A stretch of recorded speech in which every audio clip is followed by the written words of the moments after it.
Hi, my name is Sarah Owen and I am doing my Educational Giant report on B.F. Skinner. B.F. Skinner was born on March 20th, 1904 as Burrhus Frederick Skinner, but for short he went by B.F. He was born in the small town of Susquehanna, Pennsylvania. His father was a lawyer and his mother was the typical hard-working housewife. Skinner described his childhood as warm and stable, but he was also taught responsibility as he had chores to do inside and outside the house. Skinner loved going to school and he had a passion for learning. He was very creative and loved to make and invent many different things. When it was time for him to go to college, he decided to go to Hamilton College in upstate New York, where he tried to get a degree in English. He enjoyed being a writer for the school newspaper. He would write critical essays about faculty members, the school, and some of the sororities and fraternities. But Skinner didn't always fit in there, as he didn't enjoy going to football games or parties. He was also an atheist in a school where students attended the chapel on a regular basis. He invested his time in learning and studying. In 1926, at the age of 24, Skinner received his B.A. in English. After graduating from college, he had ambitions to become a writer. Although Skinner wrote many poems and short stories, he never seemed to find his way as a professional writer. One afternoon, Skinner stumbled upon the works of Watson and Pavlov. It intrigued him and he decided to return to college, but this time to study psychology. Skinner went to Harvard, where he received his master's in psychology in 1930 and his doctorate in 1931. Because psychology was so interesting to him, Skinner ended up doing research at Harvard until 1936. In the end of that year, he moved to Minneapolis to teach psychology at the University of Minnesota. While living there, Skinner met and married a young lady named Yvonne Blue.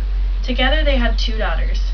Skinner became the chairman of the psychology department at Indiana University in 1945. In 1948, he moved back to teach at Harvard, where he remained until he died of leukemia on August 18, 1990. B.F. Skinner was remembered for his invention of the air crib and his theories on operant conditioning and behavioral reinforcements. The air crib was basically a nursery built into a small box-sized room.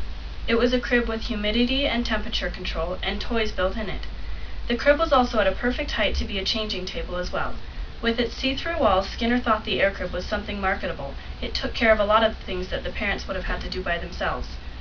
But he was never able to get his invention to take off, as parents thought it seemed cruel to keep a baby living in a box. Skinner's second daughter became famous as the first infant to ever be raised in the air crib.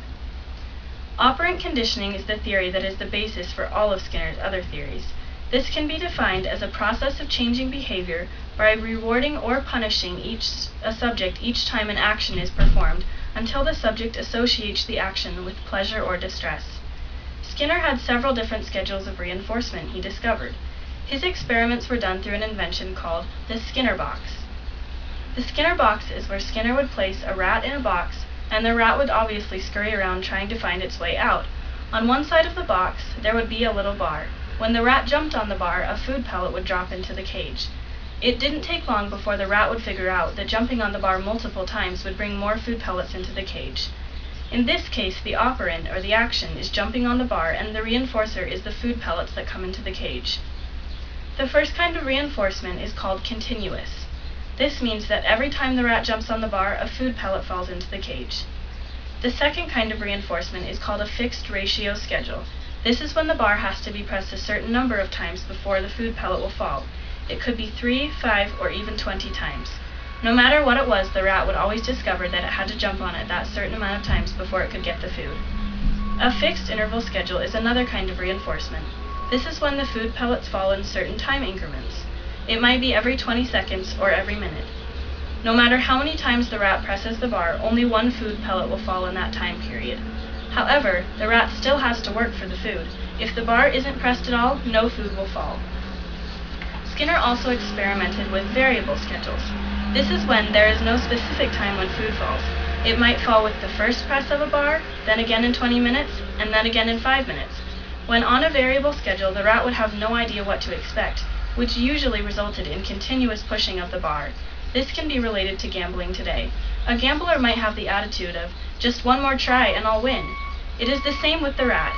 They keep trying in hopes of getting even one food pellet to fall, although they have no idea what the result might be. Skinner also experimented with behavior modification. This is such a simple theory that it is still used today, although we don't often refer to it as that. If a child is exhibiting good behavior, they are rewarded positively. If a child is showing bad behavior, they are punished in a negative way. Although Skinner never accomplished his dreams of becoming a professional writer, he did get one book published called Walden 2. This book was all about a society that ran based off of Skinner's theories and operant principles. Operant conditioning is a theory that is still used widely today. I spent my last year in high school and my summer working at a daycare. Operant conditioning is a huge principle there. When a child listens to directions, picks up their toys without being asked, or volunteers to help clean, they are given a positive reward, usually a piece of candy or extra free time. On the other hand, if a child wouldn't listen, had a temper tantrum, or was rude to another friend, they had a negative reinforcement, which usually consisted of a timeout or not being able to make their own choices for the rest of the day. Even in middle schools and high schools, operant conditioning still plays a huge part in our lives. If we are willing to study for classes, we will generally receive a higher grade. However, if we slack off and don't pay attention, we will receive lower grades. Behavior is modified daily by Skinner's theories, even though we may not always realize it. Today, Skinner is remembered as one of the greatest psychologists since Sigmund Freud.